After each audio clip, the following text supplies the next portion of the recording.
A very good morning to my all 9th class students. Today we will do chapter number 11 work and energy part number 4.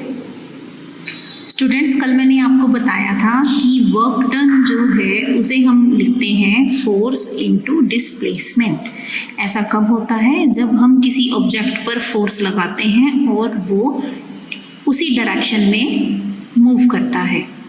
Okay, ये देखिए जरा, यहाँ से हम force apply कर रहे थे, ठीक है, और ये जो ब्रिक है या ये वुडन बॉक्स है, जो भी आपने इसे अज्यूम किया है, इस पर हम फोर्स इस तरफ से लगा रहे हैं। मीन्स ऐसे ऐसे जिधर पेंसिल की नोक है उस तरफ हम फोर्स लगा रहे हैं और ऑब्जेक्ट जो है वो मूव करके यहाँ पहुँच गया है। तो इधर से ही हम फोर्स लगा रहे थे और इधर से ही बॉडी जो है वो मूव हुई है। ओके, इधर ही बॉडी मूव हुई है, तो दोनों की डायरेक्शन सेम थी। पर अब हम करेंगे, जब हम फोर्स जिस डायरेक्शन में लगा रहे हैं, बॉडी जो है वो उधर मूव नहीं करती है। तो एक ऐसी सिचुएशन जिसमें फोर्स और displacement are in the same direction. एक बेबी है जो कि टॉय को पुल कर रही है, टॉय कार को खींच रही है, और बेबी ने फोर्स लगाया और कार भी उसी ओर मूव कर रही है। ये एक ऐसी सिचुएशन है जिसमें वर्क डन जो है वो किसके इक्वल होगा? यस, वर्क डन किसके इक्वल होगा? फोर्स एंड डिस्प्लेसमेंट के प्रोडक्ट के इक्वल होगा।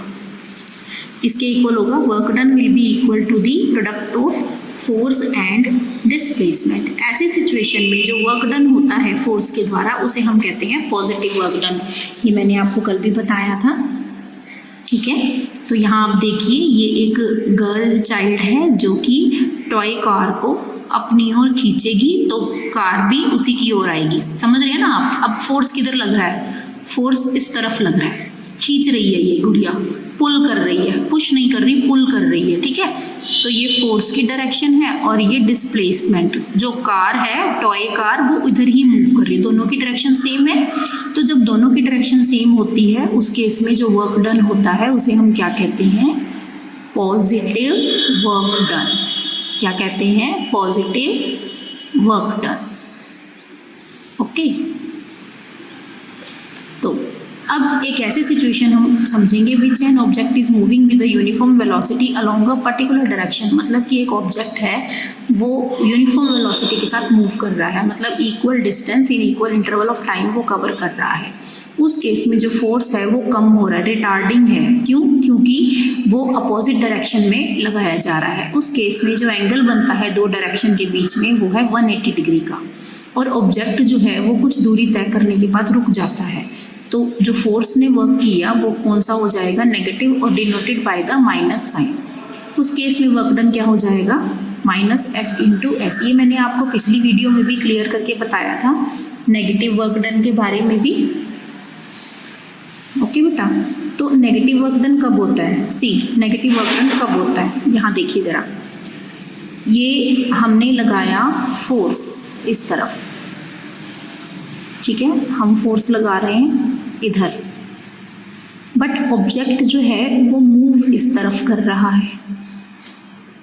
तो इस केस में फोर्स और ये जो डिस्प्लेसमेंट है, जो ऑब्जेक्ट गया है, इन दोनों के बीच में जो एंगल बन रहा है ये क्या है? लीनियर पेयर है ना, इसे हम क्या कहते हैं? 180 डिग्री।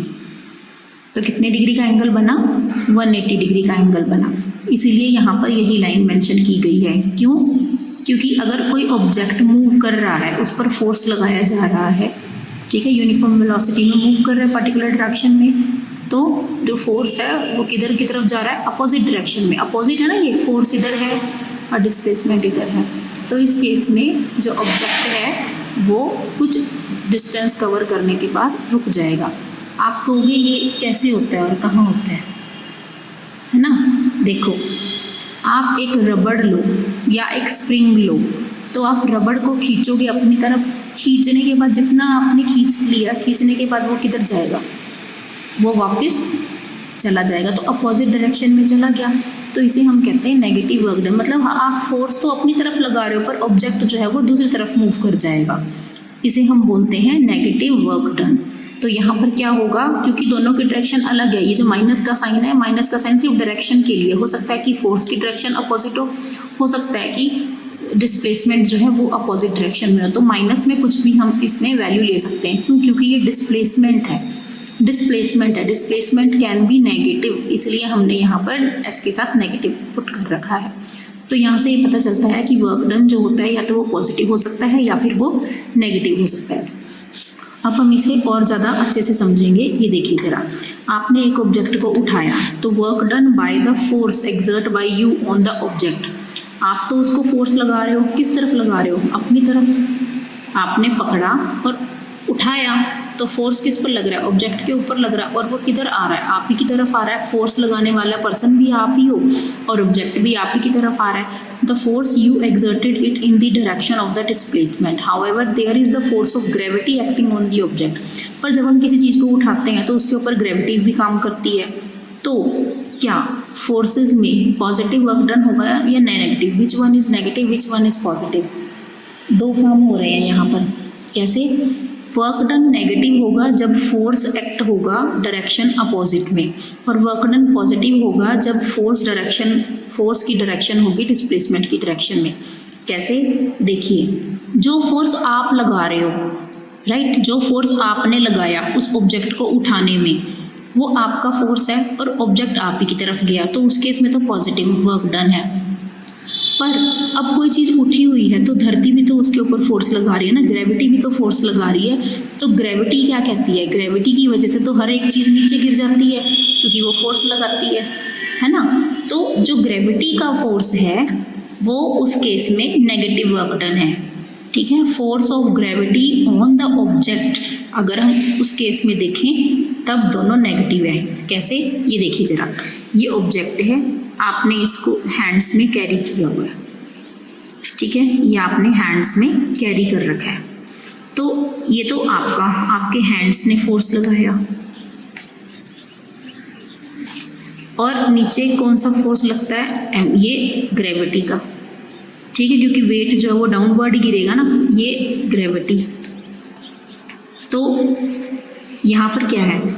अगर आपका फोर्स है, जो फोर्स आप एक्सर्ट कर रहे हो, वो तो होगा पॉजिटिव। क्यों?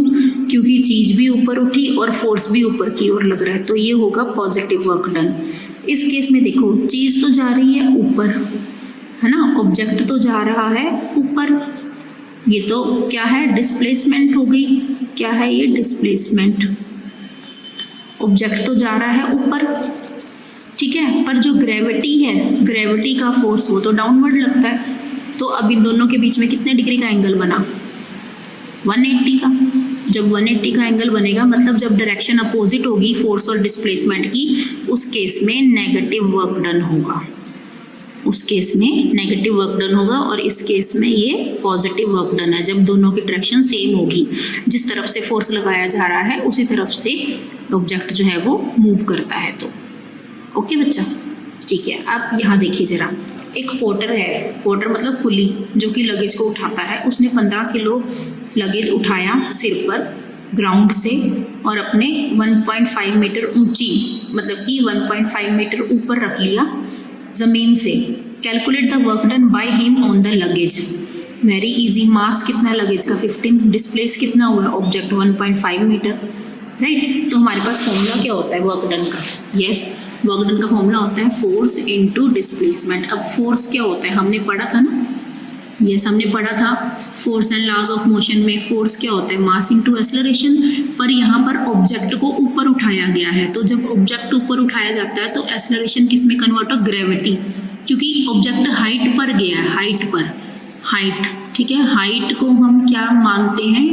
हाइट को हम एस से, एस डिस्प्लेसमेंट। तो जो हाइट है वही क्या है? हमारी डिस्प्लेसमेंट है। और m इंटू ए होता है ना फोर्स, तो फोर्स को हम m इंटू जी लेंगे। क्यों? क्योंकि ऑब्जेक्ट को ऊपर उठाया है, तो जब ऊपर उठाया तो उस पर क्या काम करेगी? ग्रेविटी काम करेगी। जैसे ही हमारा हम फोर्स लगाना छोड़ेंगे, चीज अपने आप नीचे गिर जाएगी, है ना। तो ग्रेविटी क्या है? ग्रेविटी फिक्स होती है, कितनी? 10 मीटर पर सेकेंड स्क्वायर। हमने ये भी पढ़ा था कि ग्रेविटी की वैल्यू हम 9.8 मीटर पर सेकेंड स्क्वायर भी लेते हैं, और 10 मीटर पर सेकंड स्क्वायर भी ले सकते हैं, राइट। तो हमने यहाँ पर दोनों में से, क्योंकि यहाँ पर लिखा ही नहीं ना हुआ कि कितनी लेनी है, यहाँ पर मेंशन ही नहीं है कि आपने ग्रेविटी की वैल्यू कितनी लेनी है, तो ये हम पर डिपेंड करता है कि हम कितनी वैल्यू लेंगे। हमने यहाँ पर ग्रेविटी 10 ले ली है और डिस्प्लेसमेंट कितनी है 1.5, तो ये 15 m तो गिवन था, राइट। ग्रेविटी हमारे पास पहले से ही हमें मालूम होती है, और ये हो गया हमारा डिस्प्लेसमेंट। हमने इन सबको मल्टीप्लाई कर दिया तो ये यूनिट आ गई किलोग्राम मीटर पर सेकेंड स्क्वायर, और फिर मीटर भी आ गया इसका, तो एक बन गया न्यूटन मीटर। न्यूटन मीटर किसके इक्वल होता है, जूल के या जूल के, तो वर्क डन कितना आ गया 225 जूल। आई होप आपको ये समझ में आ गया होगा। थैंक यू बेटा फॉर वॉचिंग वीडियो। अगर आपको वीडियो अच्छी लगी है तो प्लीज़ कमेंट करें, लाइक करें और सब्सक्राइब भी करें चैनल। Thank you.